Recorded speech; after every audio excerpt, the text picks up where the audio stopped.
This is Hemmeter's Hidden Helpers. We are Lexi and Grace. Today we are going to be interviewing Miss Frickey. Please tell us a little bit about yourself.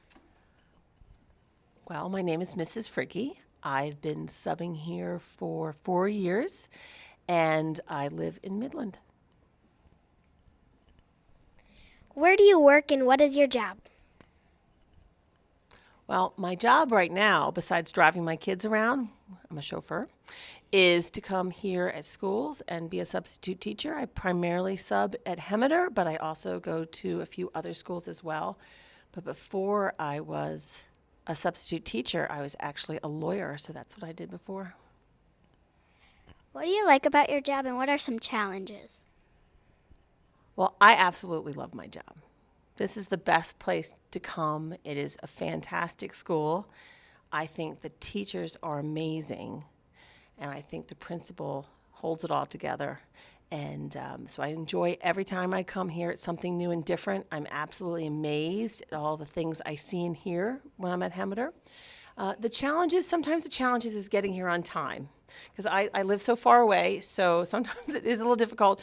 Mrs. Bartell knows that I'll always get here, but sometimes I'm getting here just as the bell rings. So that's one of my biggest challenges, I think. What education do you need to apply in order to be a substitute teacher? Well, unfortunately, you don't actually need that much. You only need 2 years of college, and you have to get a C or above for those 2 years of college, and that's all that they require. Oh, and they do require you to take lots of videos on how to be a good substitute teacher. Tell us about 3 of your favorite books. Oh my gosh. One of my favorite books is Into the Woods by Bill Bryson, because it's extremely funny. It's about 2 guys who are completely ill-equipped to go hiking, and they decide to do one of the biggest hikes ever, and all the people they meet and all the things that happen to them. That's one of my favorites. I love all the Harry Potter books because I think they're just fantastic. Now, I don't like them as much as Mrs. Weber, probably, but I do like those books. And what's my third book?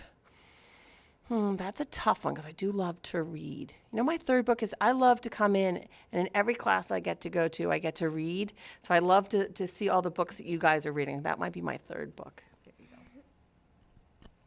How do you feel that you have impacted students at Hemmeter? Well, I hope that they have a good time and that they feel safe when I'm there, because they know me. And I really just enjoy all the kids. I hope they enjoy me too. I hope they remember that Mrs. Frickey who came in to sub occasionally. But truthfully, I think they'll probably remember all their teachers that they had, not me. How long have you been teaching for? Well, I have been teaching for 4 years. This is my 4th year as a substitute teacher. Have you ever had to send a kid to a principal's office? You know, that happens very, very rarely here. I have, but mostly I send kids to the office because someone needs a Band-Aid or has a boo-boo. So I generally don't really send many kids to the principal's office unless, you know, they need to make a phone call home or need a Band-Aid. Yeah. So it's pretty good here. What is your history with Mrs. Howell? Oh, Mrs. Howell. Well, so my children both went to Hemmeter, and they, of course, had Mrs. Howell for, at the time, they had for social studies. And I got to meet her then when she first came here. And then she asked me to sub, and I subbed for her quite a bit, which means I think I get to know her class very well. And then one day I pulled a trick on her. Is that what you want to know about? Yeah, so I have subbed quite a few times for Mrs. Howell, and I really enjoy that class. She does so much technology, which I think is fantastic. But it was picture retake day, I think, or it was spring picture day, that's what it was. And somebody handed me the little ticket that said Mrs. Howell, and I couldn't resist because I knew her well enough. I knew she has a good sense of humor. And I decided to get my picture taken as her, but nobody in the class mentioned it. Everybody knew. And of course, as she's flipping through and handing out the photos of everybody, she comes across herself. But instead of herself, she saw me. So since then, we've had a little running joke that we pass the picture back and forth. So that's my history with Mrs. Howell. Off the top of your head, how many classrooms have you taught in? I have taught in every single classroom, including gym and art in this school. There hasn't been one class that I haven't done, and I've done quite a few others in other schools. My children are both in middle school, so I've been there quite a few times. I've subbed in some very interesting classes. I had a German class once, and I don't speak any German. That was tough. I also was a band conductor once. I was terrible, but I try hard, and that's half the battle. So I've been in every class here.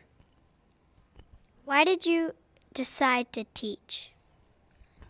I decided to teach because one day I was dropping off my kids at Hemmeter, and I saw Mr. Bailey out on the playground with, I think, every kid in the school. And I got out of my car and I said, "Do you need some help?" And he said, "Oh, I would love your help, but I can't have your help because you're not a certified substitute teacher." So I thought the next time that lots of teachers are out sick and he needs help, that I would be ready to help him. If you couldn't be a teacher, what would you be? Well, I think I am that, so I only substitute sometimes. I think the thing I wanted to be most was a mom, so I'm that. And I'm also an attorney, so I'm that also. So those are the things I'd like to be. What do you do when you're not teaching? Well, I think I mentioned this. I drive my kids around all over the state of Michigan. I feel like I'm a chauffeur. I don't know if your parents do the same for you. I drive a lot. I do love to read, and I spend a lot of time on various fields watching lacrosse, because I coach lacrosse as well. I'm a boys lacrosse coach over in Midland, and I take my son to his lacrosse games. My daughter is a tennis player, so I watch tennis, that sort of thing. What is one of the worst problems you have came to across while teaching? Ooh, one of the worst problems. I have to say, and it did not happen here, but sometimes kids are rude to substitute teachers. I think that everybody knows me here, so no one's really quite rude, but occasionally it's tough being a sub because sometimes kids are rude and they don't understand that the substitute's trying their hardest, and that if they're rude to the substitute, it makes it much tougher. Thank you for coming. See you next time on Hemmeter's Hidden Helpers.